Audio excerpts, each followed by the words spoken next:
Hey guys, TB Tools here. Got a 2011 Ford Expedition, and I haven't seen too many vehicles about this specifically, so I thought I'd hit you up on it. But overnight, when the vehicle would sit, the air suspension here would drop all the way down as if it was on top of the tires, essentially. So what I did is I jacked the vehicle up, I got inside here, and I pulled this old unit out. This is up inside here. There's a spring up inside here that you got to do. This just twist out, drops down. Got the air ride suspension turned off, and this unit came out completely. I think this tube is supposed to be the only piece that comes out of here. This is supposed to stay up inside this unit. But what I did is I went ahead and got a new one. It's got the little zert up in there already. So what I'm going to do is I'm going to go ahead and try to pull this out of the tube, install this new one, lubricate these O-rings up, get this fitted back up inside there, and plug this back in and see if this will fix my problem. And essentially what I did to find this out, I got up underneath here after the vehicle was lifted up, and I've been spraying around this, and I actually had some little air bubbles coming out of this piece right here. And I tried to push this unit back up inside of here, thinking that was gonna fix it, but the next night it went down again. So I'm gonna go ahead and try to pull this out and replace this piece altogether, and again put this new solenoid up in here and see if that'll fix my issue here. Okay guys, what I did is I got a little screwdriver, flathead screwdriver, I stuck it in between there and the orange part, and I just started working this off. So this has come off. It was going to be pretty difficult to get that back on, but again, I think this is part of my problem here that was causing the leak. So now that I got this, you can see it's kind of rough. I don't know how far up this goes up this black tube.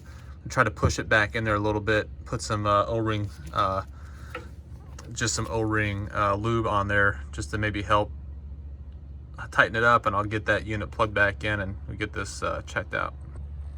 Okay, I got this back in here. With the new O-rings, it's very tight to get back up in there, but got the new unit on. I don't think it goes up above that at all. At least I couldn't get this pushed back up any higher. Get that connected. Gonna basically get this retainer clip in there. So let me just get this fitted around there. Okay, got the retainer clip in there. Basically, here's the old one. It just goes up in there, twist it around, and that just locks it in so this thing can't move at all. So, but anyways, got a much tighter fit. I'm gonna get the electrical connection snap back on there. Good to go, and that should be tight enough. So what I'm gonna do, I'm gonna get this aired back up, let the compressor kick on. I'll spray around here and see what we got going on here. Hopefully that's tight enough that don't have any more bubbles, and this fixes this problem. All right, just start the vehicle back up and turn the air ride switch back on the vehicle, and boom, just like that, just started coming up. It was sitting all the way obviously down here because all the air had been let out when I disconnected that unit, and then when I turned that back on, it's good to go. So this is good. I think that's the right height. Usually it's anywhere between, I think, 2.5 to 3.5 inches, I think, is your right height that these are set at. So we'll jump on the vehicle data system real quick on the launch and see where it's sitting at, just to see what we've got. Let's check the other side real quick.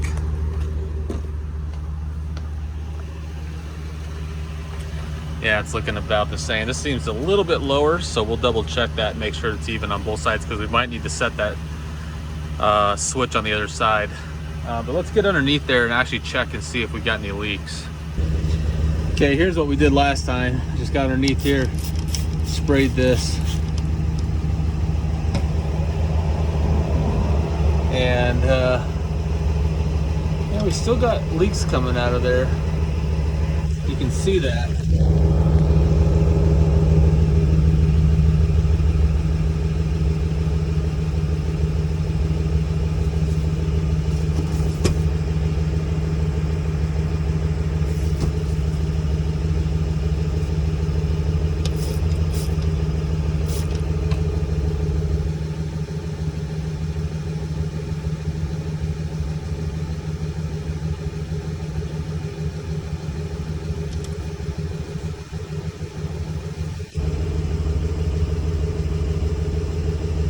think that's part of my problem is we got some air bubbles under there, because I don't have that on the other side at all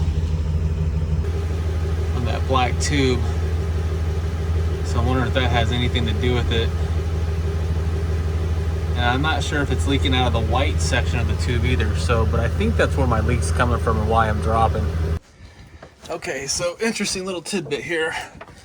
We've got the leak to stop. And here's what I had to do. Instead of trying to push that tube up inside there, that's just bubble setting, no new bubbles are coming out. So instead of shoving that tube up inside there further, I actually pulled back on it away from the solenoid and it stopped leaking. So let me show you what I think's going on there. But I do think that that was my leak. I do think that was my problem. Okay, so let me show you on this. This is the old solenoid. We'll go ahead and pull this piece out of here. You can see that that's like a compression fitting. So once that's up inside there, when you push on that, that's going to spread it apart. But when you pull on it, it's going to pull that down tighter. It's almost like a compression fitting, like you have like on a water line for your, like any of your water lines in your house. So when it goes this way, it pulls those tight and it squeezes those, causing a tighter fit. Versus if you push it up, towards you or away from you, the line going into this unit in the solenoid, I think what that does is actually spreads those apart, and that's what was causing some of the leaks. So when I pulled it apart, it actually helped it out. So